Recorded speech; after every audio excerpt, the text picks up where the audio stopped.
Jeremias ficou conhecido como profeta chorão em conexão com sua personalidade e o caráter do seu ministério profético. Por vezes, ele ficou muito angustiado diante do contexto em que estava vivendo. Ele percebia que o povo não ouvia a mensagem que ele comunicava da parte de Deus, e ele sabia que o juízo divino seria inevitável. E neste vídeo, você vai entender realmente por que Jeremias ficou conhecido como profeta chorão, conhecendo um pouco mais da vida desse homem de Deus. E se você ainda não se inscreveu aqui no canal, aproveite para se inscrever agora e também para ativar todas as notificações clicando no sino, porque assim você não perderá nenhum estudo bíblico. Jeremias certamente esteve entre os profetas mais solitários e rejeitados da história de Israel. Primeiro, o profeta recebeu a ordem do Senhor para nunca se casar, de modo que sua vida pessoal fosse uma prova viva do juízo que desolaria Judá com o cativeiro na Babilônia. Dessa forma, o profeta chorão não contou com o conforto de uma família, o que provavelmente intensificou seus sentimentos de angústia. Além disso, a mensagem que o profeta Jeremias anunciava não agradava ao povo. Enquanto proclamava a mensagem de Deus, os habitantes de Judá odiavam Jeremias. Por causa disso, ele teve de lidar com muitas ameaças e humilhações.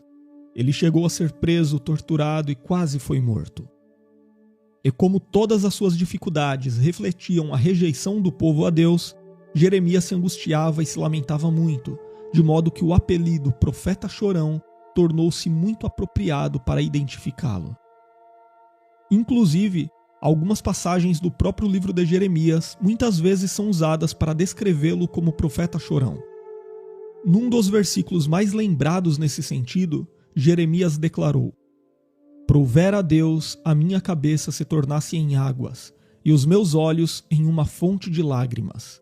Então choraria de dia e de noite os mortos da filha do meu povo." Mas qual era o motivo do choro de Jeremias? Como fica claro no texto bíblico, o principal motivo do lamento de Jeremias era mesmo a impenitência do seu povo. Jeremias era uma pessoa completamente preocupada com a glória de Deus, e o fato de o povo não ouvir a conclamação do Senhor para o arrependimento fazia com que a sua alma chorasse. Veja o que o profeta registrou no capítulo 13 do seu livro, entre os versículos 15 e 17. "Escutai e inclinai os ouvidos, não vos ensoberbeçais, porque o Senhor falou. Dai glória ao Senhor vosso Deus, antes que venha a escuridão, e antes que tropecem vossos pés nos montes tenebrosos. Antes que, esperando vós luz, ele a mude em sombra de morte, e a reduza à escuridão.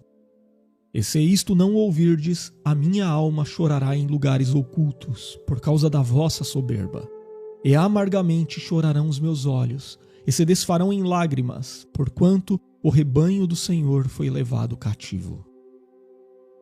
Nesse ponto, muito do choro de Jeremias também tinha a ver com o fato de que ele se identificava com o sentimento do Senhor ao ser rejeitado pelo povo da aliança. Jeremias sabia que Deus amava o seu povo, mas por causa do pecado, o derramamento do juízo divino era inevitável. O profeta chorão sabia que, como pai, Deus haveria de disciplinar os seus filhos rebeldes. Outro fato que contribuiu para que Jeremias ficasse conhecido como profeta chorão é sua suposta associação com o livro de Lamentações no Antigo Testamento. Embora não se saiba quem escreveu o livro de Lamentações, a tradição judaica desde muito cedo relaciona esse livro justamente ao profeta Jeremias. E de fato, em algumas partes do livro, o seu autor se apresenta como alguém que chorava muitas lágrimas por causa da situação do seu povo. Por exemplo, em Lamentações capítulo 1 e versículo 16, o escritor bíblico escreveu: "O jugo das minhas transgressões está atado pela sua mão. Elas estão entretecidas, subiram sobre o meu pescoço, e ele abateu a minha força. Entregou-me o Senhor nas mãos daqueles a quem não posso resistir. O Senhor atropelou todos os meus poderosos no meio de mim. Convocou contra mim uma assembleia para esmagar os meus jovens. O Senhor pisou como num lagar a virgem filha de Judá. Por estas coisas eu ando chorando. Os meus olhos se desfazem em águas, porque se afastou de mim o Consolador que devia restaurar a minha alma. Os meus filhos estão assolados, porque prevaleceu o inimigo. Mas quando olhamos para Jeremias como o profeta chorão, fica impossível não notar sua perseverança. Sem dúvida, Jeremias sofreu muito. Em certos momentos do seu ministério, Jeremias chegou até a ter dificuldade de entender suas aflições e o propósito de Deus enquanto desempenhava sua função profética. Mas mesmo assim, o profeta chorão se dedicou a interceder por seu povo perseverantemente. Para se ter uma ideia, houve momentos em que o próprio Deus proibiu Jeremias de continuar orando pelo povo.